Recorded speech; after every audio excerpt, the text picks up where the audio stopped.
Nagsampa na ng reklamong libel si GMA Films President Attorney Annette Gozon Abrugar laban kay Sara Labati sa Makati Prosecutor's Office. Ito po ay matapos ang ilang araw na sunod-sunod na pagtutweet ni Labati. Saksi si Bernadette Reyes.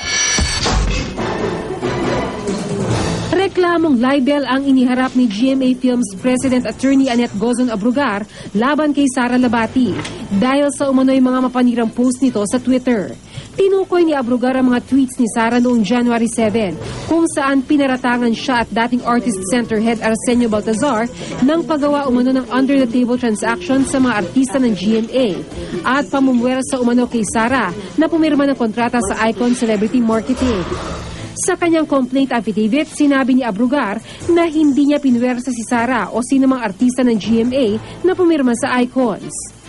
Si Sara nga raw at ang kanyang ina ang humingi ng tulong sa kanya para makakuha ng mas maraming endorsement si Sara. Kaya ibinigay niya ang contact details ng Icons na isang kumpanya nagbibigay ng branding at imaging services sa mga GMA artists. Malinaw daw na nais lamang gumanti ni Sara sa kanya at sa GMA dahil ipinapawalang bisa kay Sara ang kanyang co-management contract sa Royal Artists Management ni Annabel Rama dahil labag ito sa kanyang kontrata sa GMA. Itinanggi din ni Baltazar na pinapapirma niya ng co-management agreement si Sara sa Icons at hindi rin niya sinabing na bibigyan ng prioridad ang mga artista sa Icons. Kumonsulta na rin si Baltazar sa kanyang abogado para sa aksyong legal laban kay Sara. Kumikilos na rin ang GMA Network para sa pagsasampa ng hiwalay na reklamo laban kay Sara para naman sa paglabag ng kanyang kontrata nang magbakasyon siya ng walang pahintulot, pagtigil sa pagtupad sa kanyang mga commitment at pag-walkout sa isang taping. Pero sa tweet ni Sara kagabi, sinabi niya na siya raw ang dapat magdemanda sa GMA Artist Center.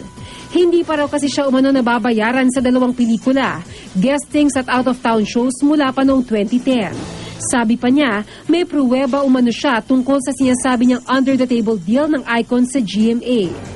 Hamon niya kay Abrugar magsalita tungkol sa kanyang kaugnayan sa Icons. Sabi pa ni Sara, ginagamit din daw umano ni Abrugar ang GMA News para siraan si Sara. Sa isang statement, nanindigan si Abrugar na ang kaisa-isang referral sa Icons na ginawa ay para sa branding assistance para makakuha si Sara ng mas maraming endorsements. Punto pa sa statement ng GMA, parehas na ine-air ng GMA News ang mga tweets ni Sara at mga statement ng GMA, kaya hindi raw maaaring paratangan ni Sara ang sinuman na ginagamit ang news department para sirain ang imahe niya. Sa tweet din ni Sara, sinabi niyang pinangakuan daw siyang bibigyang proteksyon ni GMA Chairman and CEO Attorney Felipe L. Gozon kung sasabihin niya ang lahat ng detalye tungkol sa umano'y under-the-table deals. Pero noong napunta na ang sisi sa kanyang anak na si Abrugar, naiba na raw ang storya. Sa kanyang statement, sinabi ni Attorney Gozon na taliwas sa sinabi ni Sara, hindi raw humingi ng proteksyon si Sara at hindi rin niya ito ginarantiya. Hindi raw niya mapoprotektahan ng sinuman na hindi nagsasabi ng totoo. Nauna nang sinabi ng network na batay sa isinagawang investigasyon, walang patunay na nagkaroon ng under-the-table deals ang Icon sa network.